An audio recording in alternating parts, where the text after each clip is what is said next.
سلطنت عثمانیہ کی تاریخ میں سلطان محمود دوم کو ایک عظیم اصلاح پسند اور دوراندیش حکمران کے طور پر یاد کیا جاتا ہے۔ وہ سلطنت عثمانیہ کے 30ویں سلطان تھے، جنہوں نے نہ صرف سلطنت کو اندرونی اور بیرونی خطرات سے بچایا بلکہ جدید اصلاحات کے ذریعے سلطنت کو نئے دور میں داخل کرنے کی بنیاد رکھی۔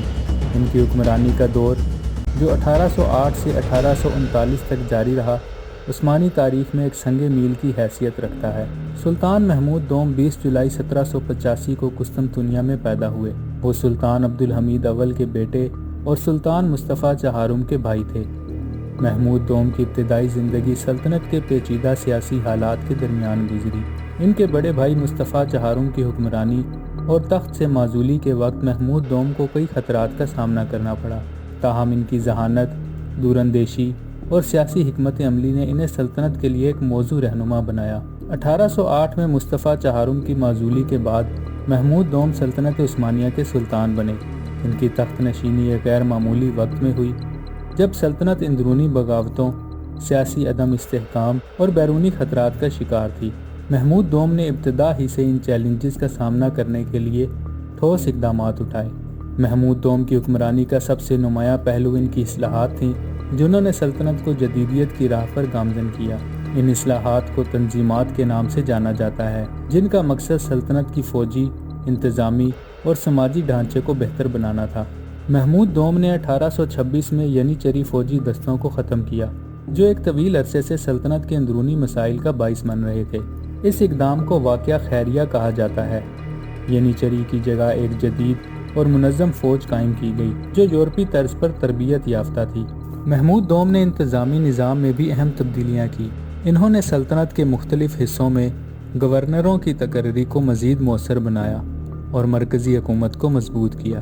انہوں نے سلطنت میں ڈاک کا جدید نظام متعارف کرایا اور عوامی رجسٹری کا آغاز کیا۔ تعلیم کے شعبے میں بھی محمود دوم نے انقلابی اقدامات کیے۔ انہوں نے جدید سکولوں کی بنیاد رکھی اور مغربی طرز کی تعلیم کو فروغ دیا۔ ان کی کوششوں کی بدولت کئی نئی یونیورسٹیاں اور تعلیمی ادارے قائم کیے گئے۔ محمود دوم کی حکمرانی کے دوران سلطنت عثمانیہ کو مختلف جنگوں کا سامنا کرنا پڑا۔ ان میں سب سے اہم یونانی آزادی کی جنگ 1821 سے 1830 تھی، جس کے نتیجے میں یونان نے سلطنت عثمانیہ سے آزادی حاصل کی۔ روس کے ساتھ جنگیں بھی محمود دوم کے دور حکومت کا اہم حصہ تھیں، جنہوں نے سلطنت کی جغرافیائی حدود کو مزید محدود کر دیا۔ تاہم ان جنگوں کے باوجود محمود دوم نے سلطنت کے سفارتی تعلقات کو بہتر بنایا اور یورپی طاقتوں کے ساتھ معاہدے کیے۔ محمود دوم نے سلطنت عثمانیہ میں ثقافتی اور سماجی تبدیلیوں کی بھی بنیاد رکھی۔ انہوں نے روایتی لباس کی جگہ مغربی طرز کا لباس متعارف کرایا اور عوام کو جدید طرز زندگی اختیار کرنے کی ترغیب دی۔ ان کے دور میں فنون لطیفہ، تعمیرات اور ادب کو بھی فروغ ملا۔ ان کی زندگی کے متعلق چند دلچسپ حقائق آپ کے سامنے رکھتے ہیں۔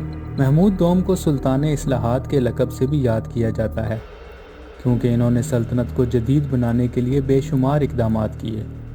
انہوں نے پہلی بار سلطنت عثمانیہ میں سرکاری ملازمین کے لیے یونیفارم متعارف کروایا۔ محمود دوم نے سلطنت میں پہلی بار اخبار کا آغاز کیا۔ وہ مغربی ثقافت اور موسیقی کے بڑے شیدائی تھے اور انہوں نے عثمانی دربار میں مغربی موسیقی کے آلات متعارف کرائے۔ محمود دوم نے ینیچری کے خاتمے کے بعد ان کے تمام نشان اور یادگاروں کو مٹا دیا تاکہ ماضی میں انارکی کا خاتمہ کیا جا سکے۔ ان کے دور میں قسطنطنیہ میں کئی نئی سڑکیں اور پل تعمیر کیے گئے، جنہوں نے شہر کی ترقی میں اہم کردار ادا کیا۔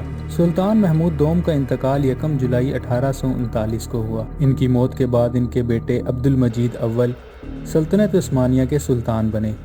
محمود دوم کی حکمرانی کو سلطنت عثمانیہ کی تاریخ میں ایک نئے دور کا آغاز سمجھا جاتا ہے، جو ان کی جدیدیت اور اصلاحات کی بنیاد پر استوار تھا۔